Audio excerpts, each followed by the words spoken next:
I understand that this hearing will discuss the Department of Homeland Security's role in the Affordable Care Act. The role played by DHS is twofold. First, the department is responsible for verifying that anyone who applies for benefits under the ACA is a citizen or legal resident. This function required by the ACA is very similar to the information required under E-Verify.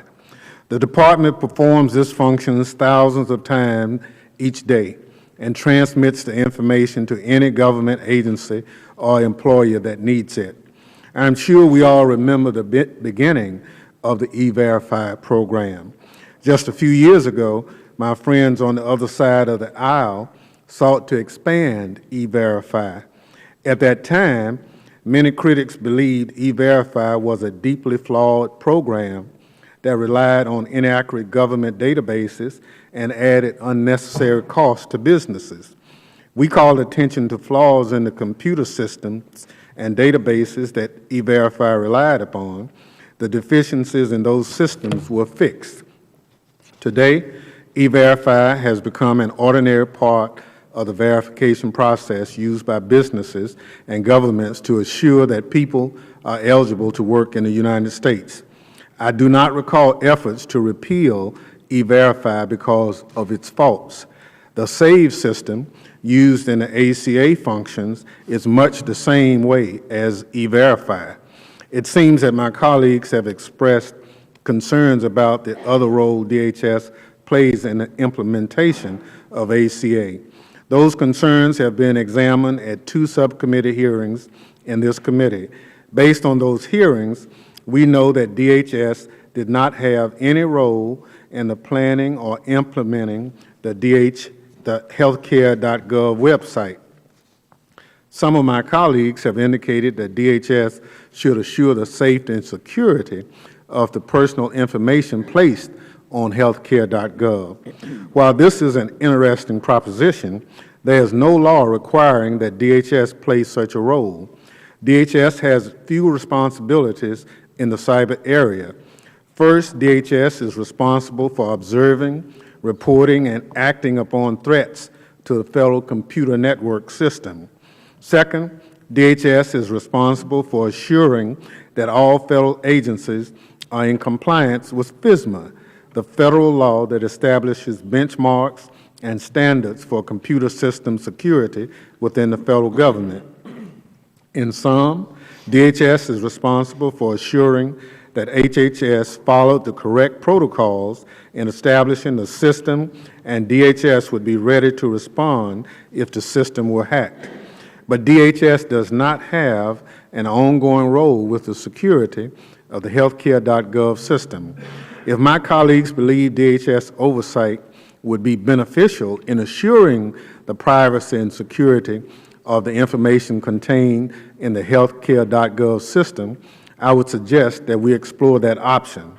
But I'm not aware of any law that suggests that the role for DHS, and I do not believe the consideration of such a role is the purpose of today's hearing. It seems that the purpose of today's hearing is to raise concern about the protection of the privacy and security of personal information. Several committees in the House of Representatives have had hearings on this same topic.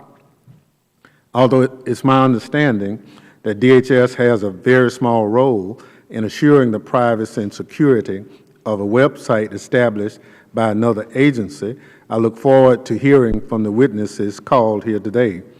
Finally, Mr. Chairman, I do not think that the discussion today can ignore the fact that this website was put together using over 50 contractors. As we know from the committee's recent markup of a bill on the cybersecurity workforce, the federal government is woefully deficient in hiring and retaining cyber professionals. The oversight conducted by this committee over several years has found one IT system after another that has failed to perform or failed to be completed after millions of dollars have been spent. The list of computer failures is as long and stretches through a few administrations. The list includes SBI Net, Emerge, RAMP, and several other IT solutions that did not have names and did not work, but did cost a great deal of money. I'm not here to point the finger at DHS. I'm certain that DHS is not the only federal entity that has been plagued by the failure of computer contracts to deliver as promised. So, Mr. Chairman, while I look forward to the discussion today, I hope that at some point we can light a candle instead of continuing to curse the darkness. Those of us in Congress need to come to grips with the notion that computers are not going away, and we must take proactive steps to assure that some office or agency is the repository of cyber expertise and knowledge.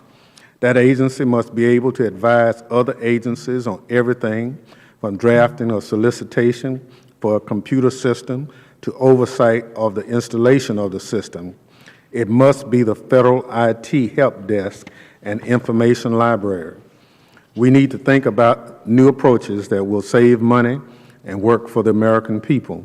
Or we can keep doing what we've been doing, spending money, making mistakes, wondering what went wrong, and trying to figure out who to blame. Mr. Chairman, the people deserve a government that stays open, works together, solves problems, and spends money wisely. I think this is the perfect time to show that we are that government. With that, I yield back.